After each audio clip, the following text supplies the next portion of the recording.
Hello, welcome to the Greenhouse with me, Rob Mulholland. It's normally at 4:20, but being a stoner-led show, we're running a bit late. Fuck yourself, it's free. Today, we've got some awesome guests. I'm dead excited. To my side, in fact, I've messed everyone's names up. I'll move these around in a second. Oh, hello.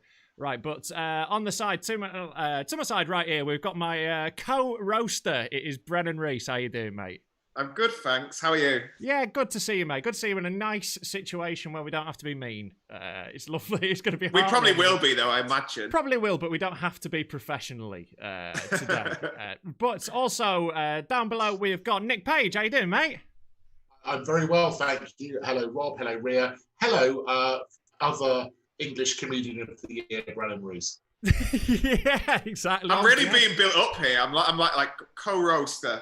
English comedian of the year. Ria, you better have some fucking brilliance for that in a minute. I know. Well, yeah. Pressure. Yeah, come on, say something nice about Brennan, because down in this corner we have got the awesomely talented, dead funny Ria Lina. How you doing, mate? Hello, it's good to be here with all of you. Wonderful Nick Page, English comedian of the year, of course, homeowner Brennan Reece, and and Rob Mulholland. Yeah, I'm just rubbing that. I'm gonna rub that in. Look at that. Yeah. I actually like, because Nick, you've did you win English comedian of the year as well? I did, yes. Yes, I claim I did, because the year that I was in the final didn't happen. So I'm like, I won it. What's happened is because I won it the year before, it's still mine until it happens again. No, I won it, mate. I'm sorry, mate. Basically, I am English comedian of the year until either somebody else wins it or somebody chops my head off. Have you colonised an award? I have colonised the competition English comedian of the year, Nick? Have I what? Colonised it? Have you just been like, right, I'm having it, it's mine? No, that's what I did. I won it. It's not like I stole it off anybody. Wait, so is that this year that it didn't happen because of the pandemic? No, it didn't happen the year before because of Alan's divorce. Basically, yeah. Basically, okay. the guy who was running it got divorced and was sad, so he didn't hold a final. So I just decided I'd won, and I put it on all my flyers at Edinburgh last year, and no one challenged me. Fair enough. Isn't it the year that they decided that the final, they went, right, we're going to do a makeshift final, and everyone was like, cool, where's it going to be? London, Manchester? They were like, Glasgow. You're like, well, why are we doing the English Comedian of the Year final in Scotland? Yeah, because it's near the promoter's house, basically. Yeah. Well, half of the promoter's house, remember, divorce. Yeah. It was going to be in reception at his solicitors. So yeah, it just never happened. So I've just claimed it, and like, to be honest, I got a load of audience in my Edinburgh show with that. Great, perfect. Yeah. Well, I'm claiming it this year then. Yeah, go for it. Like, I think it's a big enough award to share. This is it, and like, it's to be honest, like, I've got a few awards. There's a couple on my shelf behind my shoulder. I don't know if you've noticed, a couple of little trophies, but I've won loads of like shit awards. Like any award that what have you got? I've got. Is that like half a baby? What is that? Yeah, there is half a baby. Don't worry about that. There's half a baby. That's not an award. That's not an award. That's a trophy. All right, you pulled the hardest. Yeah. Wow, that is an obscure biblical reference. That's a Solomonic. Yeah, well, I was nice. I was captain of my of the Bible studies team in my boys brigade group when I was 8, so I did know the story. True. That's a thing. Yeah, all right. Like there's another award I won. Came second in Bible studies in the boys brigade. It's like the paramilitary wing of the Church of England. This sounds like it's going to go into compensation land, or are we about to it's all right. It's not dodgy. It's a nice like Christian organization where basically it's like the Scouts, but instead of camping you do like marching and like information and stuff, and it was shit. But was this in Northern Ireland? Where'd you go? It does sound a bit like that, doesn't it? Like, yeah, it was during the Troubles. No, this was in North Yorkshire. And my mum was, trying to make me a good boy by doing that. But I ended up skiving off. What we all say about you, Rob, is like, he's not a great comedian, but boy, can he march. Man, you get me a group, I will do a fucking snowball. That is a marching formation, by the way. Is it? Yeah. It's like sort of walking I feel like a a demonstration's coming on. You can't do it with one. What you will see there is me walking in a circle. So if I were to Google Rob Mulholland snowball. You'd need to enter your credit card before you saw him. Yeah, don't put that in on the deep web. It would be my advice. Yeah, how deep though? Really? Yeah, that deep? It's like I was in the humor boys' the woman brigade, in me. How and, deep? yeah, we came second in Yorkshire in Bible studies. We had like a competition, and I remember I went. Brap. Yeah, and I went to collect the award and for my team, and I tripped over on the stage. It's my earliest memory of being on stage. So you can't even march. Yeah, exactly. Marching is where you pick your feet up high enough to climb a set of stairs. And then they didn't hold the Bible studies competition the next year, but Rob claimed it anyway. I'm still the champion. Yeah. Until someone beheads you. That's the fucking rule. Exactly. I'm so all wait, for what it. did you lose on? What was the question that got you second place? I was fucking 8. I don't know. I have no idea. But like, I don't think it wasn't like that as well. Like, we just went into this. Right. What I'm about to say will sound dodgy. We went into a small room with a member of the church, and he privately asked us questions without anyone else watching. Was it an oral exam or? Well, yeah. Let's just say I was a little toothy and I came second. I bet when you tripped up and fell on your knees on the stage, though, he really regretted it. He was like, "Oh, there's a promising young boy." While you're down there, let's hope he gets in the habit. Were you guys in any like groups or anything when you were a kid? I remember my brother became a Christian for a bit when he got married to this mad woman. So he became like proper Christian. It's in like he'd get up at the services and that. And when I was about 13 or 14, he was trying to get me involved, and obviously didn't want to. So he once invited me away to like an adventure weekend, like rock climbing, canoeing. And I got there and it was a Bible camp for the weekend. Yeah. And so it was like a bit of prayer time, and then you'd break off into groups and, paint one of those fucking things they hang up in the church. And then it was the first time a mural. And then was it an English camp?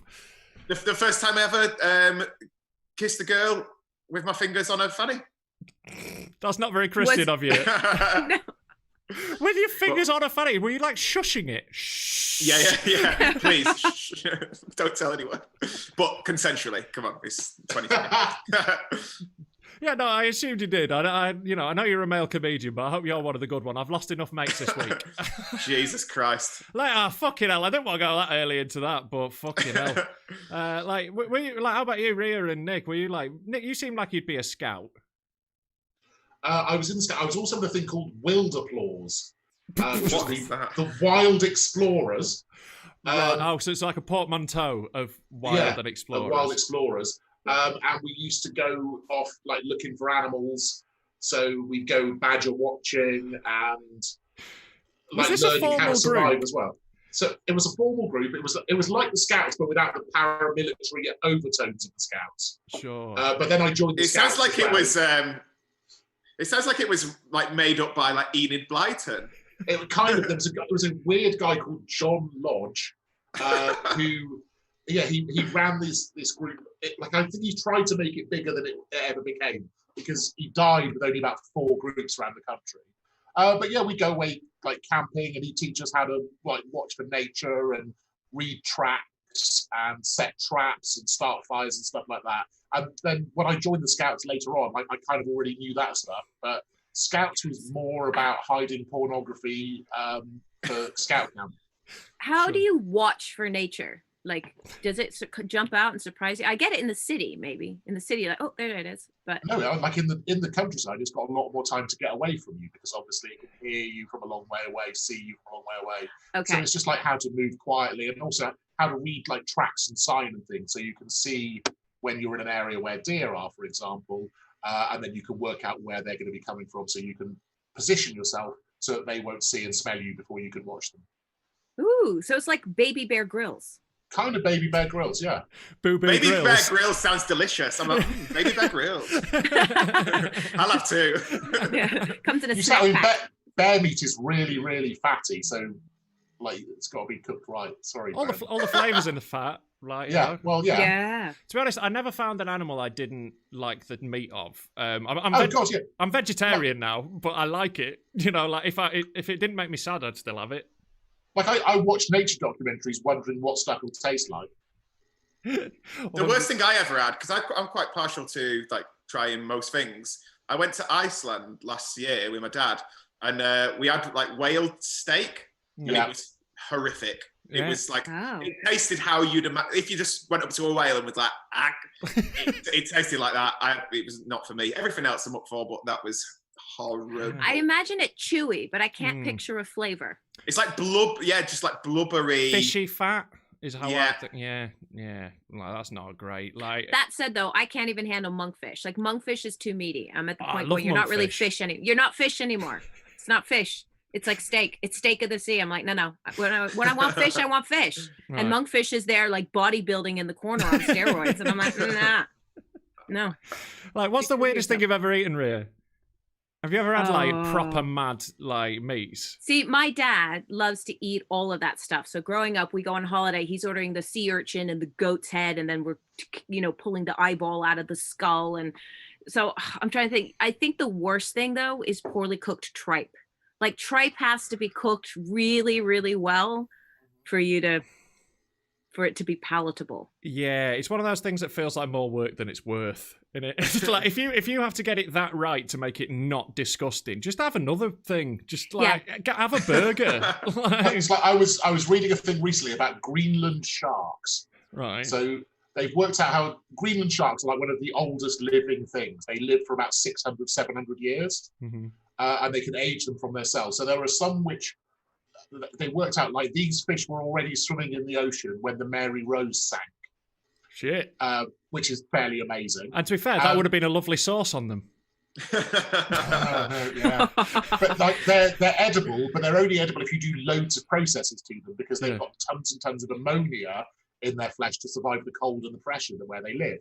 So to make it so that it doesn't kill you, you've got to bury it so it rots for a year, then dig it up, then cut it into strips, then dry it, and then cook the dried, rotted, fermented strips. And even then, it tastes like something died in your mouth. How do you discover that in the first place? I think they're completely wrong.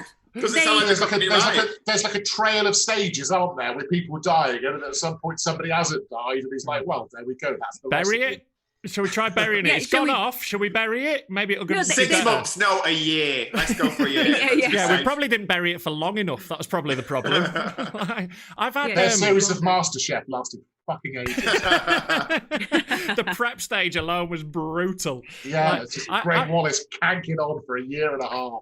I've had a century egg. Like, it's a Chinese thing where they bury an egg. Not for a century, obviously. They're bigging it up.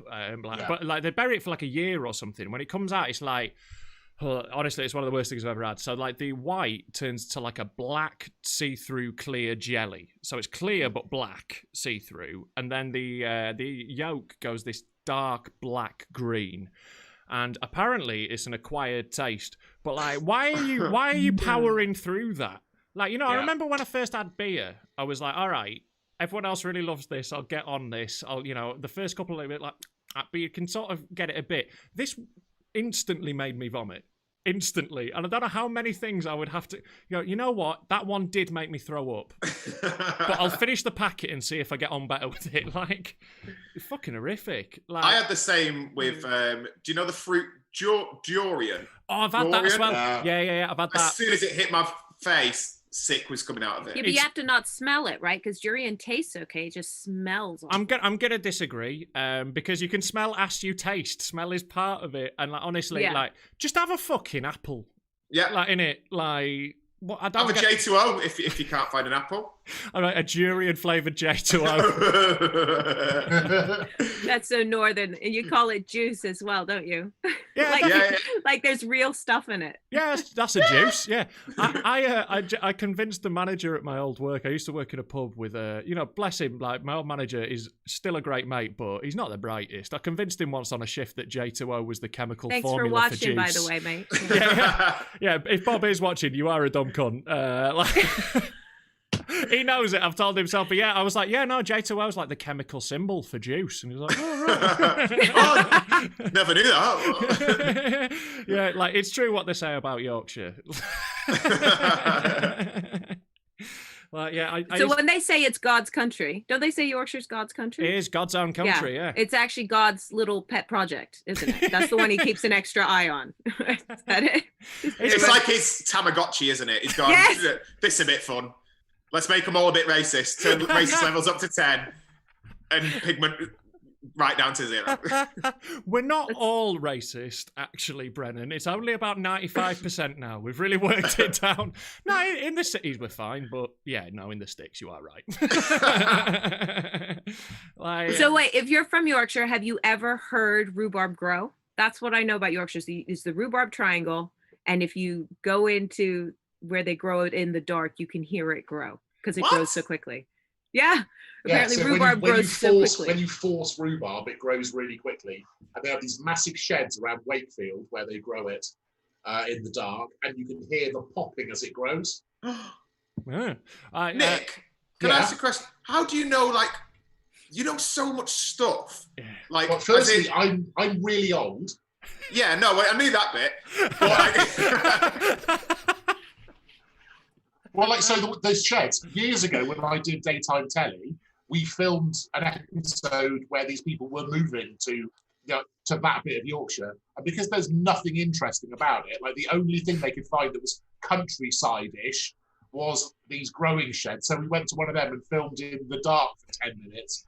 And then it didn't make the cut because it was really boring. But yeah, you can. But also, I grow loads of fruit and vegetables. So I force rhubarb here just by having a rhubarb plant with a bin over it. I mean, to be honest, I think you should very much ask for consent from that rhubarb. I don't know if What does forcing rhubarb mean? What do you do to that? It just means you grow it in the dark, so it struggles to reach the light, so it grows higher, faster, and then you get much sweeter rhubarb because it's grown quicker.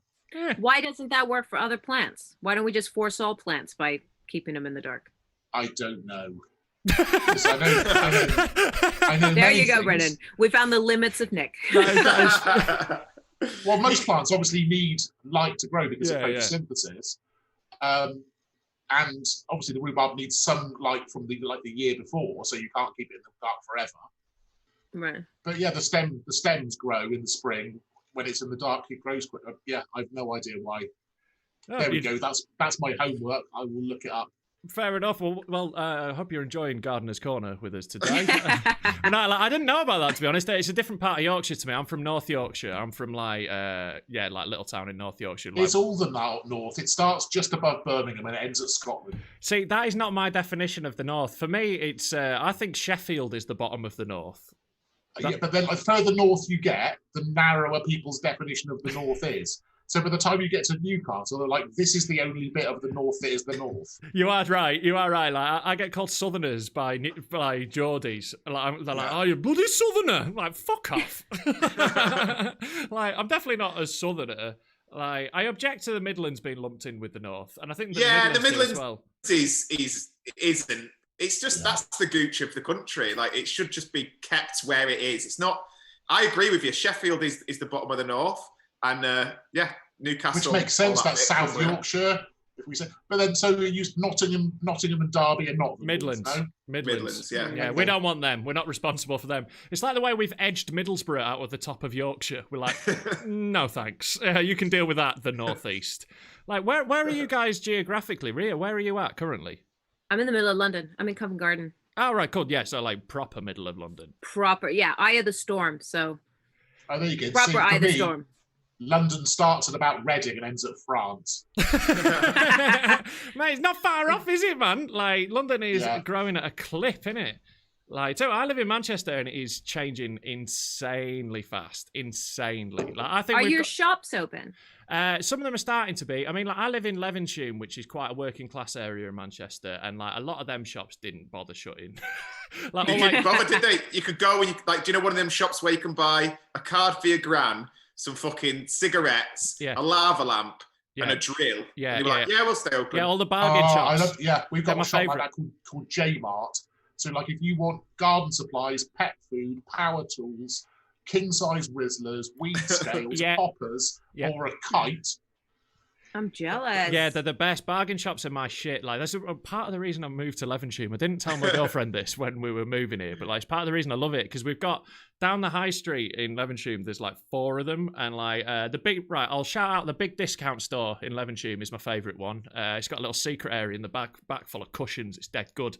But yeah, I love it. Like, you know, I go in with a £5 and come out with all of the things in the world. Although my girlfriend did buy a ladder. Rob, you've come out with all of the things on your shelf. I think that's. I'll be honest. Like, some of these things are from the bargain shop. I'll talk you through it. That globe. Your trophies. The globe. Yeah, the trophies. Yeah, £3 bargain. That globe is actually a child's money box. There's a little plastic burger. Got that for £1. Some incense. That's from the bargain shop. Yeah. So basically, you're a holding area for landfill. Yeah, I am. Yeah, I'm the intermediate stage. Yeah. Send it on to me, and then we'll chuck it in the fucking ocean. Do you know the thing I love about them shops isn't even the inside? It's the fact that because they're quite small, is they just go out onto the pavement and sometimes the road. They go, "This is ours now," and you go, "But no, you've not paid rent on this." And they go, "No, we actually taken over the fucking street." It seems like all my bins are there. So what are you going to do about it? Yeah, just like steering wheel covers and like they have wrapping paper outside. Why? Yeah. You know where our bargain shop is TK Maxx. That is the most bargain that you're going to get. See, TK Maxx is very much like the clothes version of this. Like, TK Maxx is a charity shop, but with pretension in it. Again, it's like it's the holding area for a charity shop. But it's not just clothes. You can get food there. When the pasta ran out, my husband was like, "What are we going to do? You know, are you worried?" And I said, "No, not really." And he said, "Why not?" I said, "We'll just go to TK Maxx." So we went to TK Maxx and emptied them out of all. And he went, "That was expensive pasta." And I went, "Yeah, but we're going to eat when no one else can." Yeah, that's smart. Like that is fucking smart going. Like, I didn't know you could buy food from TK Maxx. I don't know if I trust that, to be honest. I've seen the fucking clothes they're pumping out. Like, I pop in fairly often. Look at you, snob! Last year's fashion. Well, I fucking am. Yeah, I don't like looking like I am on that. I like, you know, I honestly. You like what you're wearing? Yeah, much better. Look fucking sharp. I look sharp. You can fuck yourself. I've matched my hat to my shirt today, so fuck off. I noticed that, and I thought, you know what? Fair play. Yeah, Thanks very much, Brennan. that is very nicely done. That's a nice color coordination. I hope you've got really blue jeans on, like that color blue. Mate, look, like I'll show you behind the curtain. I'm wearing. Hold on. Slazenger shorts. Woo! Mate, I wasn't expecting people to see my bottom half. I'm doing very much one of the Zoom interview dressings. Like, you know, I'm still in my house. I'm not fully gone. What have you got? Oh, hello. Oh, nice. Oh, I wasn't expecting that. Ooh, it's a bit of bear meat. Yeah. Nice. Is that right? Did you buy this at Pride, Nick? Because do you know I bought it to wear to Pride. Yeah. Which then ain't happening. Yeah. Well, like, it's a beautiful Pride t-shirt. Like, I fucking love Pride, man. Like, it's a shit event to miss. I've been to the one in London loads of times. Went to the Brighton one last year. That was fucking rad, obviously. I went to Amsterdam last year. Oh, shit. They do it all on the barges, don't they? They do it on yes. So instead of a parade, it's all floats. Oh, but your floats that sounds sick. have to, they can be as tall as you like, but they have to be able to go under all of the bridges. So they tend to be inflatable, and then they go under the bridge, and they kind of go, and then it pops back up again. Is that like that's Pride? That's them popping back up again. That was an inflatable dick, wasn't it? Just all sorts, but yeah. But mostly. Yeah, let's be real. All right, I've just added. It could be a vagina because Pride is all inclusive. It could be, but like, you know, obviously the motion is a bit unrealistic for a vagina. You know, they come in all shapes and sizes. That they do. And surprise you. Hey, look, I've been surprised by a couple. You know, they're all beautiful. They're all beautiful, but you know, some of them are surprising. You know. You need to get Brennan to give it a finger test before you go down there. Just sort of a Bible studies. Just So Nick, with your T-shirt, is that like? Because I was wondering, because it's obviously like a proud bear. Is that like a symbolization of if you were in the gay world, would you be classed as a bear? Like yeah. But also, my nickname is Bear. So is it? Yeah. Nice. So I bought a couple of T-shirts with bears on them, and then I saw this one, and I was like, I'm having that. And my wife was like, you get so much attention from gay guys anyway. And you're just, what you're doing is you're feeling insecure about the fact that you're 50 this year. And so you're getting yourself some more attention. Why not? Mate, I'm totally with you on that. I fucking love it when gay guys fancy me. Like, I'm absolutely delighted. Like, yeah. Like, I honestly, like, right, I had to like chill it out being in gay bars because I love hanging out in gay bars. Like, gay lads fucking know how to have a party, but like, you know, I had to stop myself flirting with people for drinks because it's exciting when you've never had it happen to you. Like, you know, I've never been on that side of it before. Like, I imagine Welcome to our world. Yeah, I imagine it grows wearying after a while, but like, you know, I'll fucking take a compliment and a little cheeky chat. Lovely. I remember once, like, I go to one of my best mates is Stephen Bailey, who's one of the gayest. He's the original king of the gay team. He's on here next week. He actually has to wear like a captain's armband for being gay. Although for a while, so like obviously Brennan, me and Rob have all been English Comedian of the Year. One of my wife's friends, Bradley, was officially Europe's gayest man. Wow. Mr. Gay Sight Juice 2 years in a row. Oh my God. Well, he might be up for a run for his money because when we went to Village just before lockdown, I love it just because they played great songs. It's a really good vibe. And then people go up to Stephen being like, asking about his gay friend. And you go, oh, maybe I've gone gayer than Stephen. And you think, maybe I should calm it down and stop kicking like my leg on the bar and doing the splits quite often. It's fun. I love it. Well, I think like gay bars are fucking great fun, and for like, you know, a relentlessly heterosexual man like me, it's genuinely quite liberating in a way. Like I remember like being a much younger man and going to a gay bar and being like, oh right, fuck, okay, I can just kick back here. My first night out was in a gay bar because I couldn't get in because I looked so young. So my sister took me to the gay village in Manchester. I was about 17, and then this place called Tribeca where they have unisex toilets, and I'd never seen unisex toilets before. And there was just a man who was just stood by the toilets, just looking at me and then sort of nodding. And I just thought, what does he want? And now, obviously, realised. Yeah, I think he was very clear about what he wanted. Yeah. I just didn't know. Like, I wish I had the knowledge of Nick. I would have known, but I didn't know, did I? Like, I didn't when I was little. Like one thing I've always found, like, I fucking hate, like, I've had it before where I've seen things on the internet where, like, there'll be like a straight guy who gets refused entry to a gay bar. It's happened to me, and then they go kick off. That's the difference between me and them. When, like, I've had it before where they've been like, not tonight, you're clearly not gay. I've just been like, fair enough. Like, you know, like, it's your place. You know, I'm asking to come in. If you say no, it's your fucking space. Like, you know, it's like inviting a vampire in, isn't it? Yeah, exactly. Yeah. Being a straight guy in a gay bar, I feel that, and I feel like a responsibility to be dead nice as well when I'm in there. Like, you know, I did doors for a long time, and I wish more people were dead nice to door staff. Hey, right, I'll be honest with you, Nick, that was not characteristic of my interactions with door staff over the years. Mate, I was a bad drinker, man. I've had a few fucking kickoffs with door staff, and like some of them my fault. Yeah. That's the thing, though. Some of them love it. Like, I've been thrown out of a couple of bars because they thought I was gay. That's how bad it is. Like, not that long ago, but they're just angry. You know those ones? They're usually quite small, and they're not there to protect the club. They're there to fucking bash someone's face into a door, and it was usually mine. Yeah. Yeah, I spent a night in the cells once because a bouncer was racist to my mate. Like, basically, I was in a big group in Harrogate in North Yorkshire. It's the next town over to where I'm from. Like, I'm from a less posh town down the road, but like we go on nights out there, and there's a group of about 10 lads, all of us white as fuck except for one Asian guy. When we got to the door of this club, they were like, "You're all right." But he, talking to the Asian guy, can't come in because he's not dressed smart enough. Now, he was the only one in a shirt and shoes. The rest of us are in T-shirt and jeans. It's me. You know, I was dressed like this. And, like, we're fine. He's not. It gets way out of hand. Because obviously it does. We're all like, fuck this, fuck you, call it instantly. Right, when I was let out of the cells in the morning, the desk sergeant was laughing because he hadn't seen me the night before when I was drunk and angry. He'd just read the report and he's like, right, here's what's on the report I've got to charge you with. It says, what was it? So, drunk and disorderly. Here's the things. When the officers arrived, you were lying on your back in the street with your trousers and pants down, displaying your bumhole to the bouncer, saying, "You like that, don't you?" Because like, I love arrest reports like that. My friend Juliet. I have a friend called Juliet who I did community service with, and we've been mates ever since then. And she got done for twocking and some criminal damage and stuff. She had a big argument with her parents, went out, drunk tequila, stole her dad's car, and then crashed it into the wall of his house.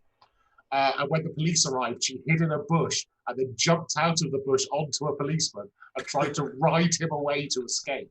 So it's just a wonderful, wonderful thing. That's great. But I think what we learned from Rob's police report is how he gets into the gay bars. That's really what he's revealed there. This you're not gay. Village. You want that, don't you? You like this, don't you? Yeah. Yeah, we also had a gang. We had like suspected gang affiliation was in the arrest report because me and my mate Steve, who's 6'5", I'm 6'7", we had a gang between us two called Damn Lanky. And we had a gang, so we're like Damn Lanky. It's now the name of my production company, Damn Lanky. But yeah, it was Harrogate is so fucking white and middle class. They suspected that we were a gang. I love that. They turned up in their gang colours, all there in their fake Fred Perry tops. Exactly, yeah. So what happened in the end? Oh, sorry, I was going to say, what happened in the end to your Asian friend? Did the guy get done or anything? No, we all got, right, so me and my mate Steve got arrested because me and Steve we were always the ones who would kick off the most. We're all his biggest gobshites. If you want to know more about Steve, watch my show on Next Up, popular comedian Rob Mulholland. There's a 40-minute story about one night out with Steve. I've heard the story, and it's a very good story. Yeah, that story, same guy I'm talking about here. So, Steve started mouthing off at the police. I obviously join in. They went to arrest Steve, and I was like, fuck it, I'm doubling any paperwork, and just kicked off till they took me as well. But then, everyone else in my group got kicked out of Harrogate. They got banned from the town. I don't think anything happened to the bouncer because shitly racist. Wow. Yeah, I didn't see him again, to be fair, at that club. Maybe but they were all on agency anyway. You never saw the same people. So sorry, there's not a happy ending to this. I got an £80 fine and a night in the cells, and I think the bouncer got off scot-free. But he did have to look into my eye of Sauron for a little bit. So. One ring to find them all, one ring to find them. All right, all my hopes moved to Cheltenham in Nick's childhood now. Okay, so you talk about places that are really white and middle class. So Cheltenham was like the second safest Conservative seat in the country from like the Iron Age onwards.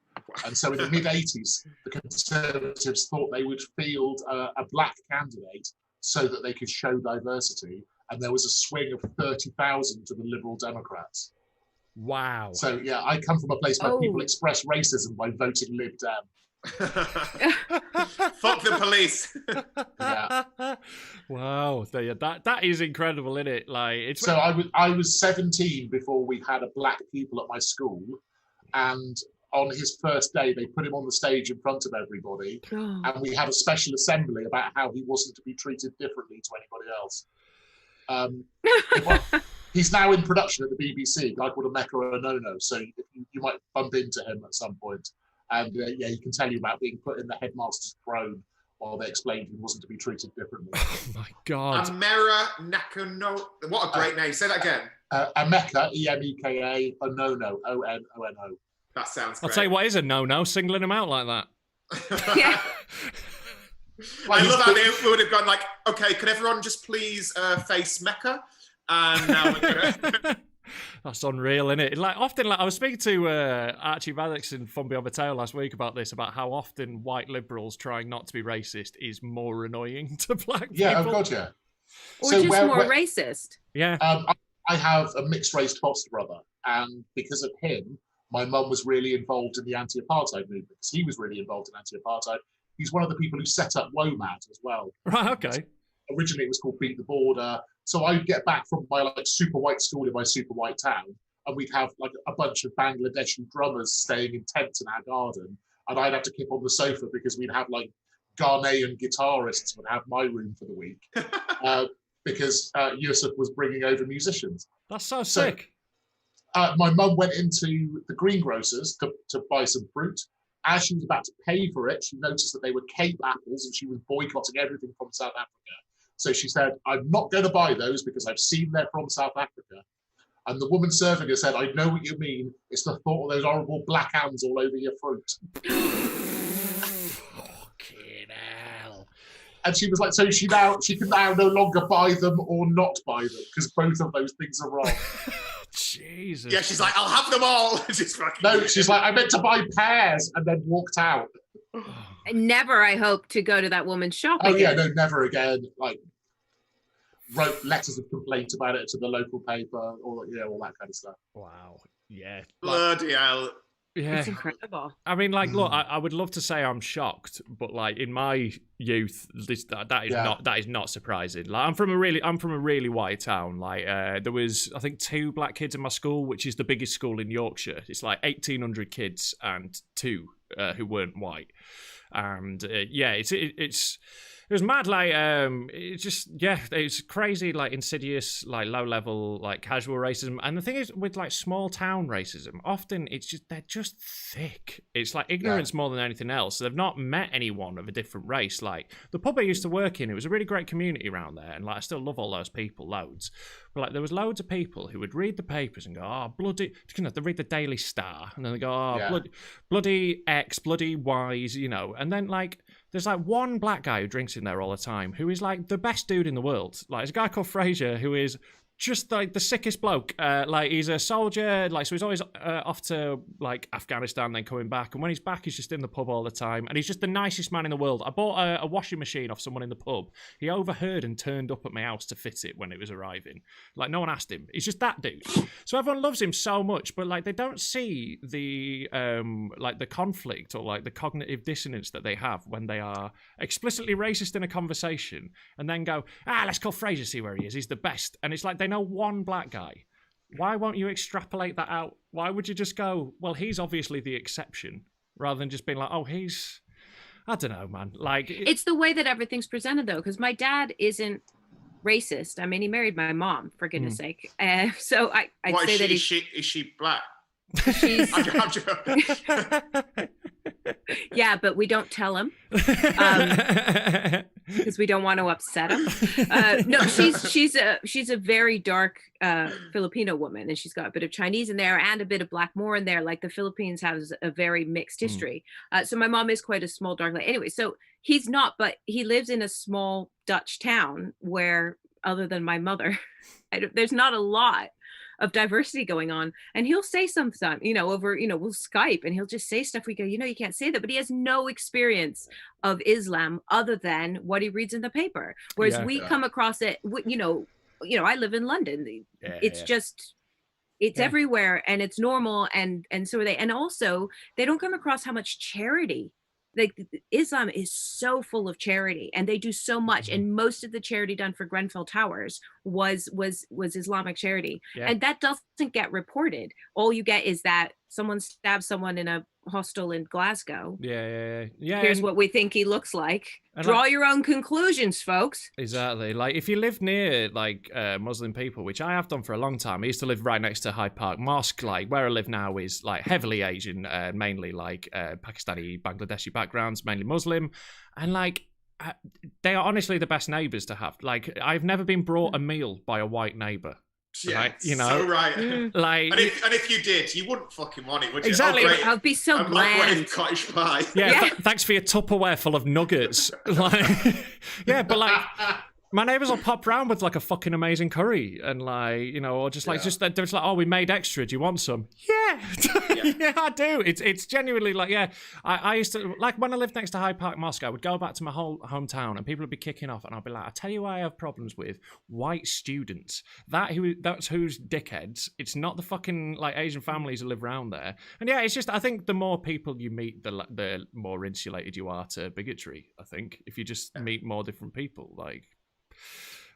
Living here, because I'm kind of in the middle of nowhere, people here are very, very insulated. To give you an idea of how insulated people here are from everything, about 4 or 5 weeks into the pandemic lockdown, I saw my neighbour, he's about 1 million years old, and I said, look, I'm going to be going into to do some shopping. Do you want me to get any shopping for you?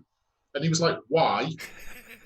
And I said, because of the virus, and because you are like over 80 and you should be staying. And he said, somebody else said something about this. What is actually going on?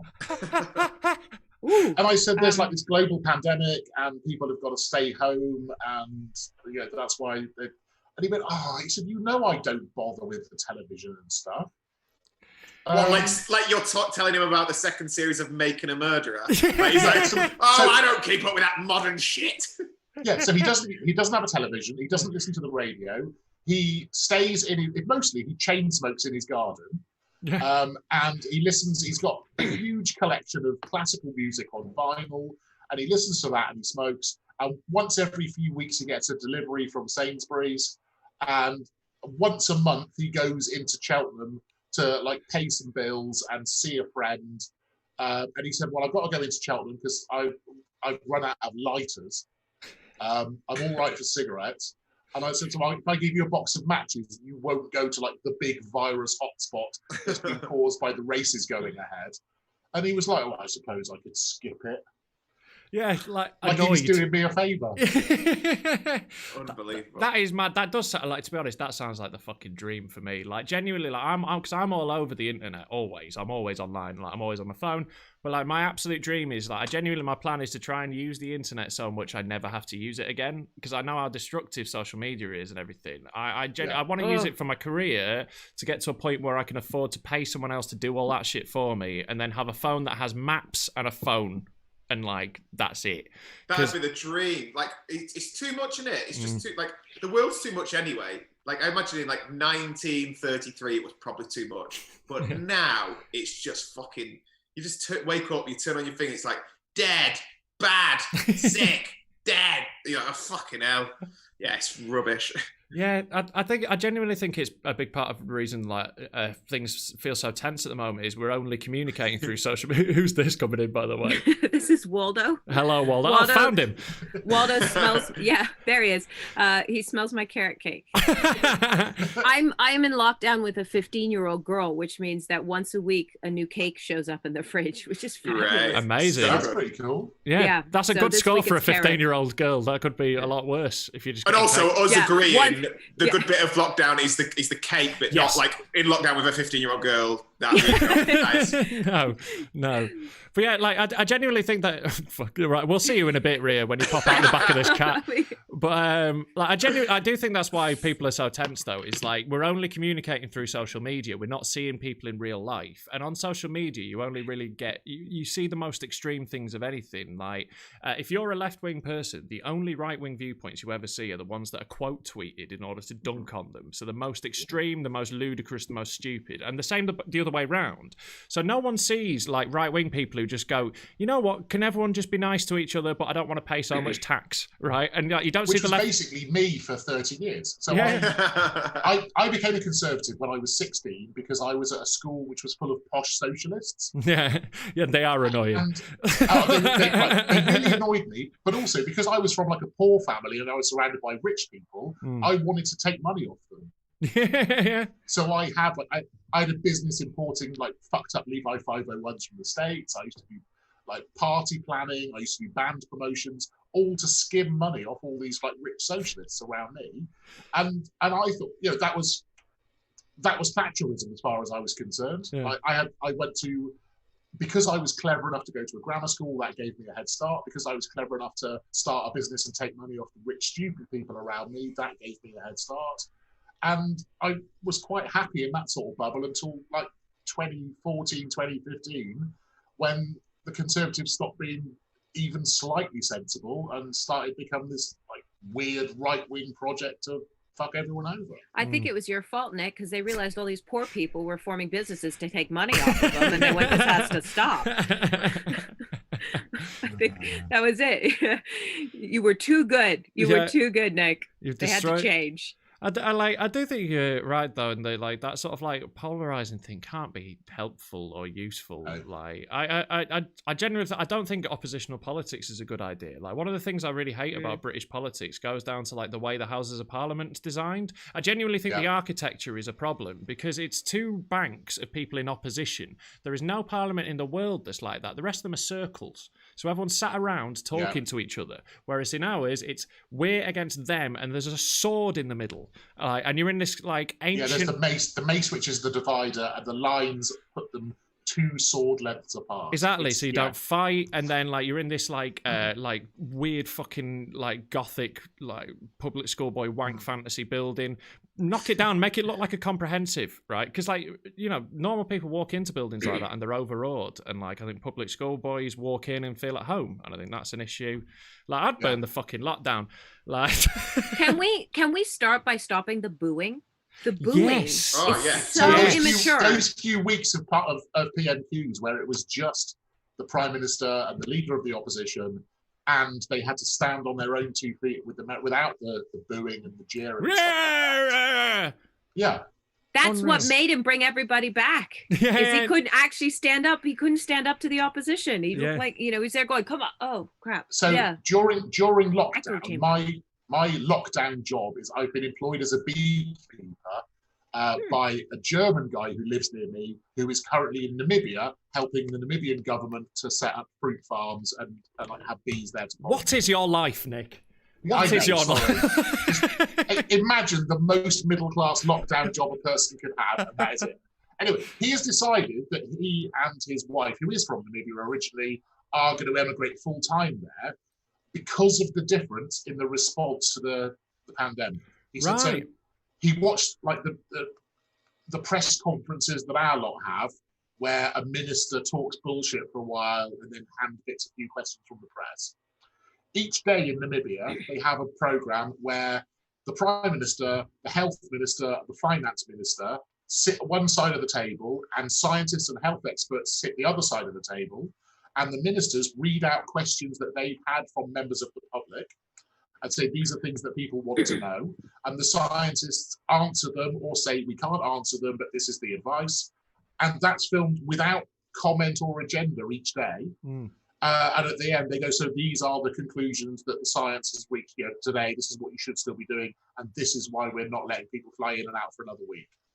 God, what a utopia. Yeah. It took them a while to get there. I mean, that sounds great, but let's not ignore Germany's colonial history with Namibia. But it's nice that they're now at a point where they're going, let's help you. Yeah. It's like one German hippie. So he grew up in East Germany. He'd been a political prisoner 3 times for trying to escape to the West. Wow. Before he finally got here. Yeah, I reckon he's one of the all right ones. He's pretty all right. He's a slight worry because when he was teaching me about beekeeping, he doesn't wear shoes.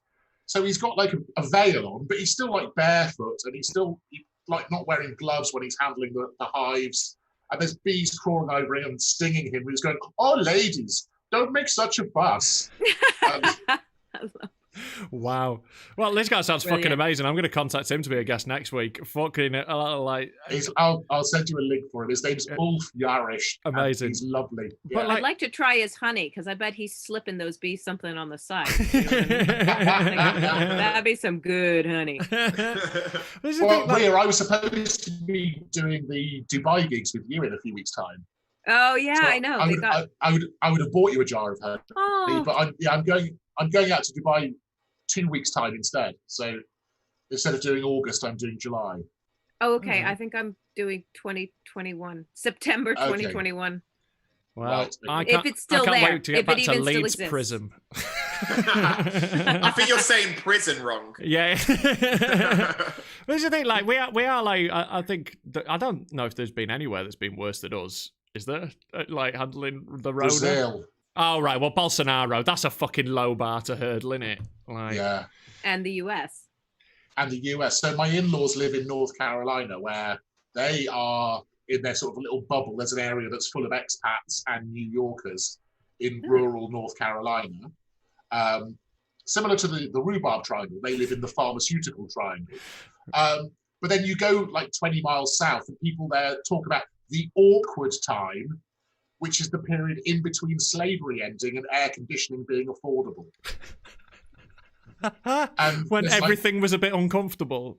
Everything was a bit uncomfortable. Like we went to a barbecue place down there and we were the only people that weren't open carrying guns with Confederate flags in the back of our pickup trucks. Wow. So it was awkward because you couldn't ask your black neighbors to fan you? Like, yeah.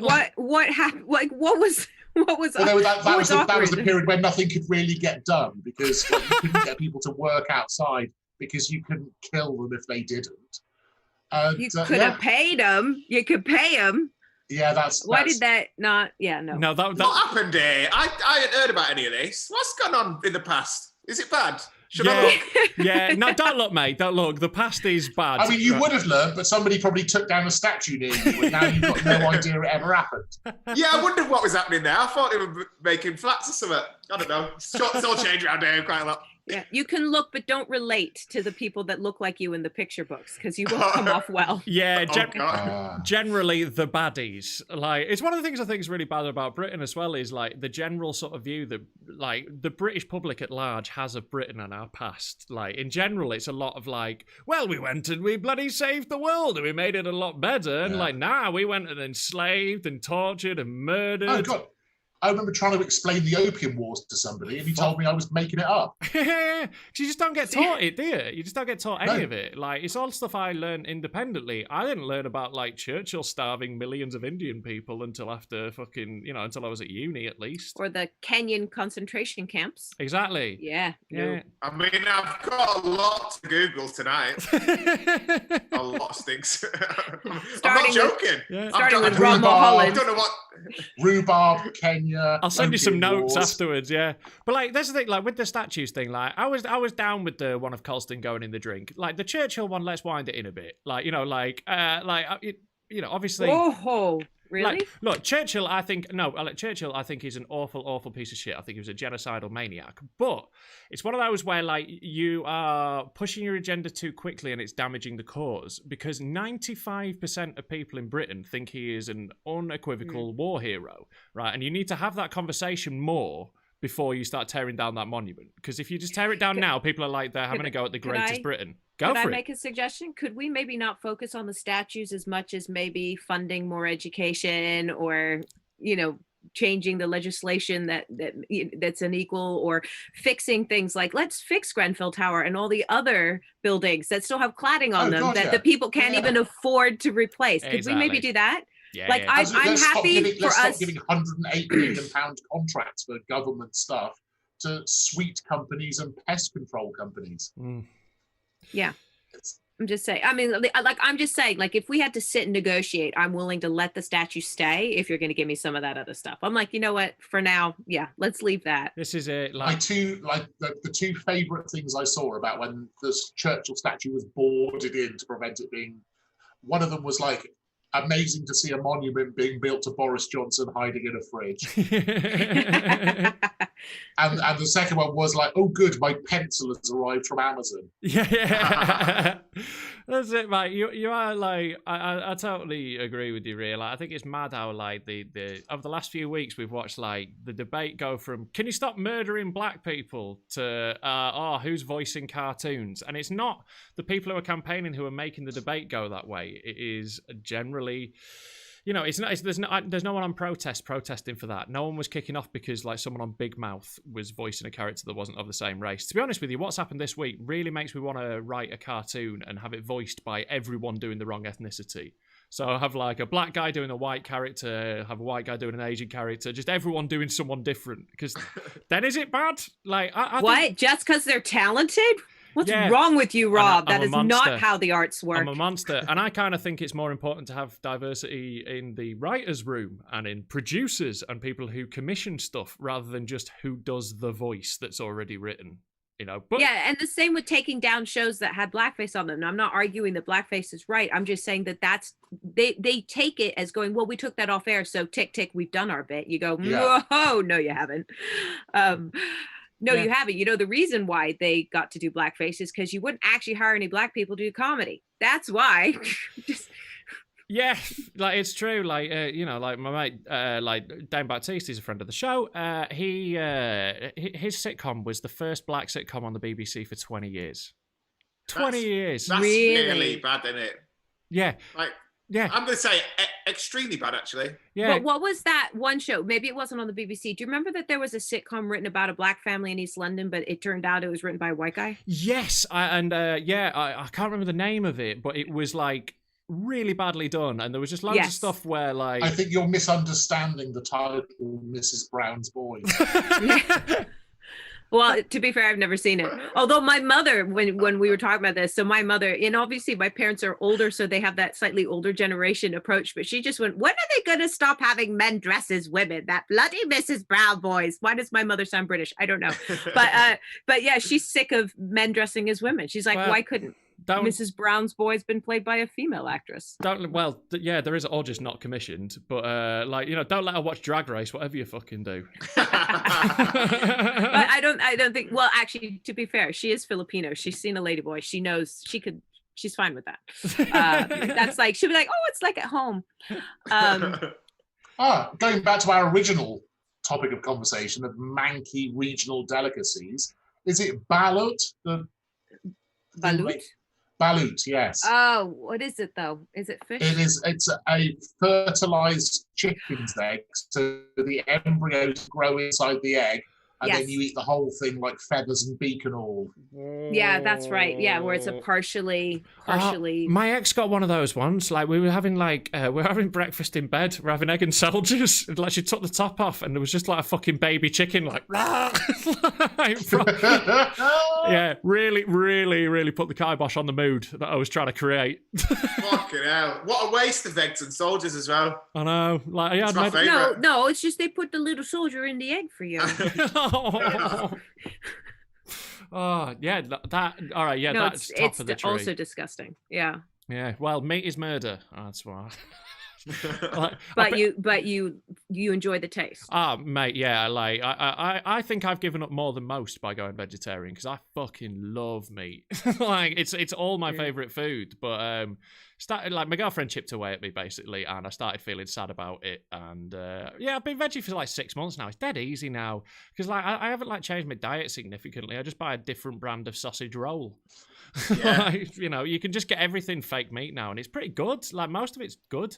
Like, yeah. So what about like bacon or ham flavored crisps? Are they off the table as well? No, they're often vegetarian. Like Frazzles are vegetarian. They're not. They're so meaty. Yeah, exactly. So there's all that stuff's totally fine. There's more stuff than you think. But then there's often little cheeky surprises. Like some cheeses are not vegetarian. Some flavors of cheese crisps aren't vegetarian. There's rennet, which is like made from like calves or something. I don't know what rennet it was a cheese. I thought rennet was a cheese. No, rennet's it's used to help solidify cheese, and it's made from like calf stomachs.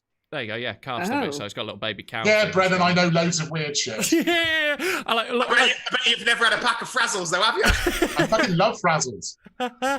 We all just sat for a second and went, Nick will explain this in a minute. Like, hang on. Oh, right. Frazzles in a cheese sandwich are one of the best things. Yeah. Ooh, that sounds great. It is good. I've had a burger with Frazzles on before as well. It was bad, man. Yeah, nice. From Almost Famous. Yeah, literally, yeah. Rennet, it's interesting. Rennet is actually a complex set of enzymes produced in the stomachs of ruminant animals. There you go. Yeah, so apparently... You could just say the same, women and animal. But so they don't kill the calves for their rennet, but they do take it once they're killed for other reasons. Yeah. So does that make Revenge. Yeah, like I don't know. It feels like I'll just have a different cheese. Like like if I'm giving up chicken nuggets and that, I might as well just not have Parmesan. I'll have Oh, Parmesan. Yeah, okay. Parmesan's not vegetarian. But then I think like what's it called?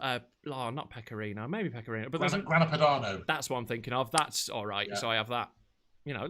These aren't big sacrifices I'm making. It's fucking easy being veggie. I honestly think if I can do it, anyone can, because I'm a fucking pleb. Like, what about fish, eggs? Eggs I still eat. I can't do veganism. I like cheese too much. But I've had fish once since I've gone veggie. Like on our anniversary, me and my girlfriend, we got a sushi platter to treat ourselves, and it was fucking amazing. But I don't in general. Like about a week after I'd gone veggie, I had a fillet of fish and a Mackey's, and I felt sad, so I just stopped. See, my wife at the moment can't eat sushi because she's pregnant, right? Yeah, and so she's got this list of bomb. Just drop that in there. Week after she has the baby.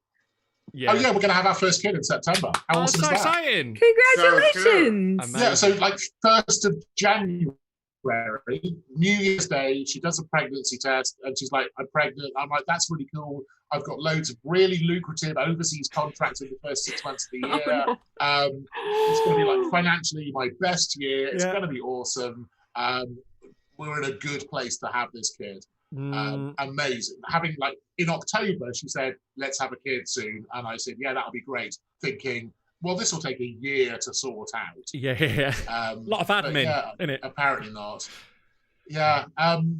So yeah, that's good. But yeah, she's got this like list of, the week after the baby's born, she can have sushi, she can have like some soft rind cheese, she can have rare steak. And wait a minute, what cheese she can have? Soft cheese she can have. Soft cheese. Soft rind cheese, unpasteurized with a soft rind. Apparently, there's some. Does that like brie or something? Yeah, right. But brie, no, but most supermarket bries and camemberts are pasteurized, so you just need to check. Apparently, it's the soft rind rather than the pasteurization that's the issue. Because, like she's absolutely craving brie and camberzola. It's. I ate brie all the way through. I ate pasteurized brie all the way through. Oh, and you've got like 9 children, haven't you? Yeah, they were fine. Well, the youngest one, but. As we say, we tell them we stopped having kids once we got it just right, but we really stopped when we realized we weren't getting any better at it. So they go, well, we tried. Yeah. Is it like the Jacksons? You've just got the youngest one for spares. Just like organs and parts. It's survival of the fittest. All right. If they make it through this pandemic, they were meant to survive.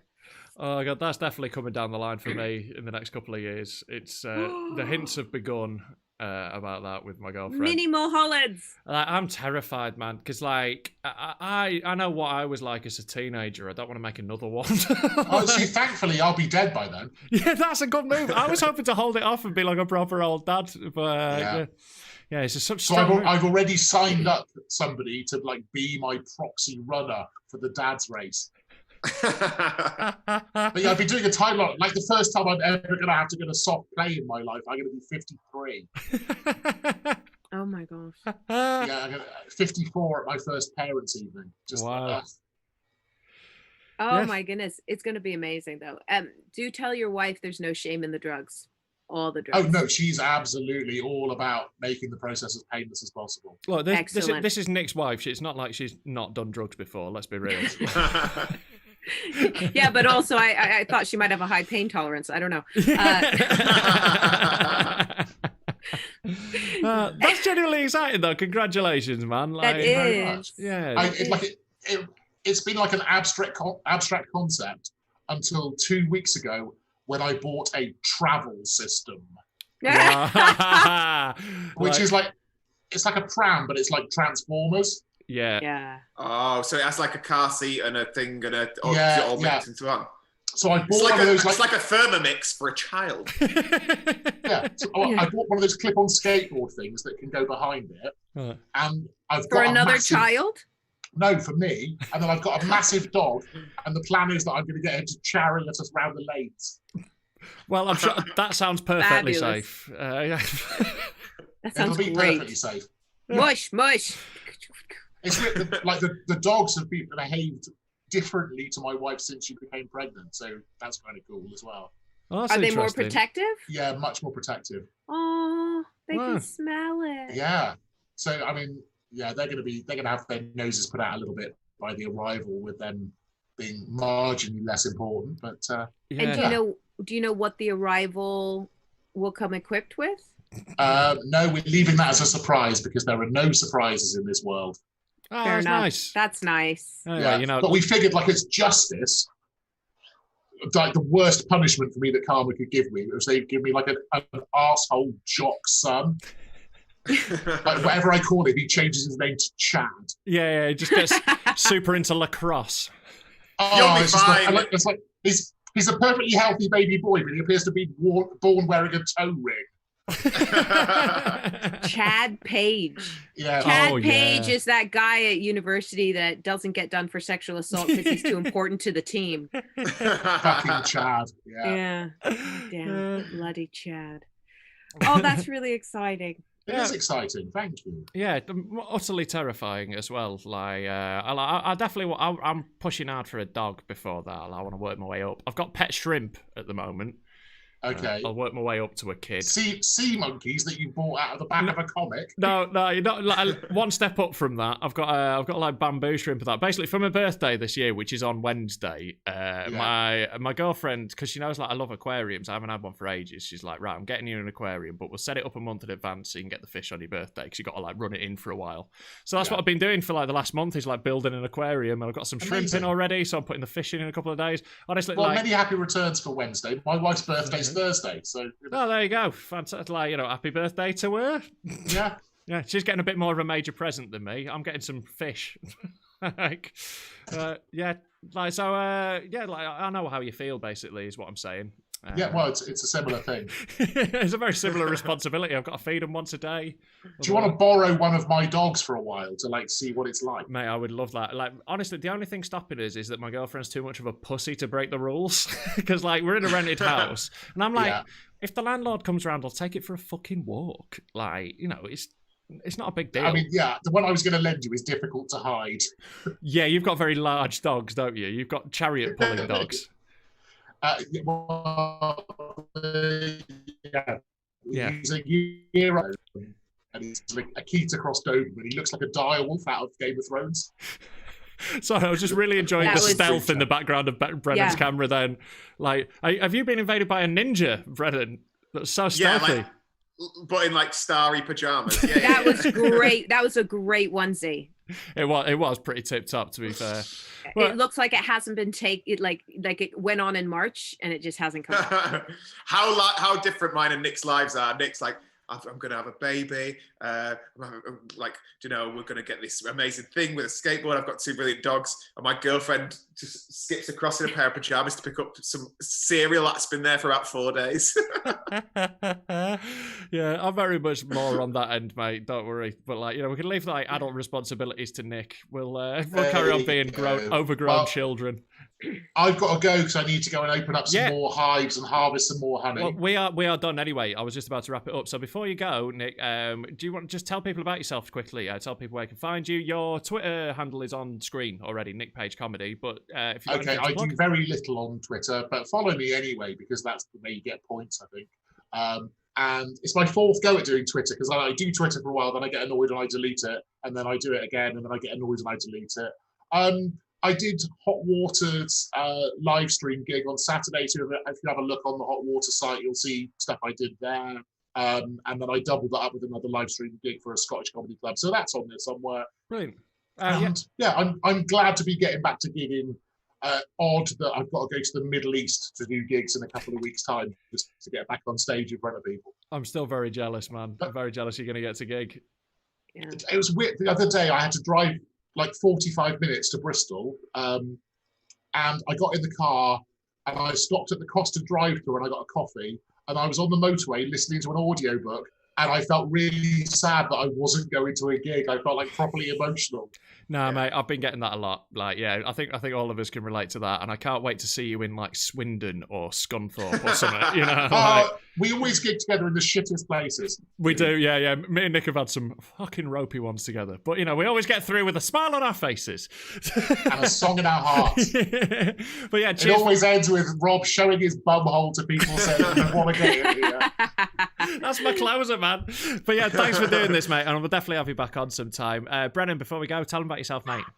Yeah, it's just like social media, Instagram, wherever it is. And then me and Rob and this other boy, we do a roast show every Friday where people send in pictures of themselves, and we're mean to them, and then we get people on. But it's really good fun. So that's every Friday at 9 p.m. on Hot Waters. Also on Hot Water. It's on their YouTube channel, on their Facebook, also on Hot Water On Demand. You can see it on there as well. So yeah, check that out because it's dead funny. Me and Brennan and Freddy Quinne are just horrible cunts. It's great. And yeah, so mate, thanks for coming on. Again, we'll have you another time and I'll see you on Friday for the roast. And Ria, tell them about yourself, mate. Hello, I'm Ria Lina. So again, if there's something somewhere, just Google my name. I'm all over the place. I'm like an internet whore. I've been on the internet since 1883, so I should be top of the listing. So just whichever is your social media of choice, depending on how nice you want your day to be, follow me on there. I'm really nice on Instagram, and fit. And then on Facebook, I'm thoughtful. And on Twitter, I'm a bitch. So. What about on parlay? Are you on parlay? Am I on parlay? No, because I don't speak French, foreign fucks. Come on. that opinion would go down very well on that site, to be fair. But yeah, thank you so much, guys, for being here. I'm, if you're watching this, you probably already like me. You're on my YouTube channel, but, check out my stand-up comedy special, Too Big to Fail. There'll be a link coming up in a second. It's on YouTube. It's free. It's very, very funny. Don't be a cunt. Give it a watch. My website is robcomedy.co.uk if you want to find out any information about all my various podcasts. I've got fucking loads of different things going on. I've got Rob Mulholland Has an Opinion. I do this every Monday, 4:20. The Roast with Brennan and Freddy on Friday night. And then also I'm starting a new podcast about Marcelo Bielsa with Mickey P. Kerr, so look out for that. That's going to be coming out soon. If you've enjoyed this and you want me to make more things, give me some fucking money. There's a Patreon link going around the bottom. Also, you can just give a one-off donation if you don't want to do that. But the Patreon's got some fun, stupid rewards on there. Basically, and also there is a Patreon reward where if you pay 10 grand a month, I'll suck your dick. So I'm waiting for someone. What's the link? As if you've got 10 grand. But guys, thanks so much for being here. This has been an absolute blast. This has been the Greenhouse. I'll be back again next week, 4:20. I've got Stephen Bailey, Sally Ann Haywood, and someone else. So I'll see you then. Cheers, guys. Thank you very much. Bye-bye.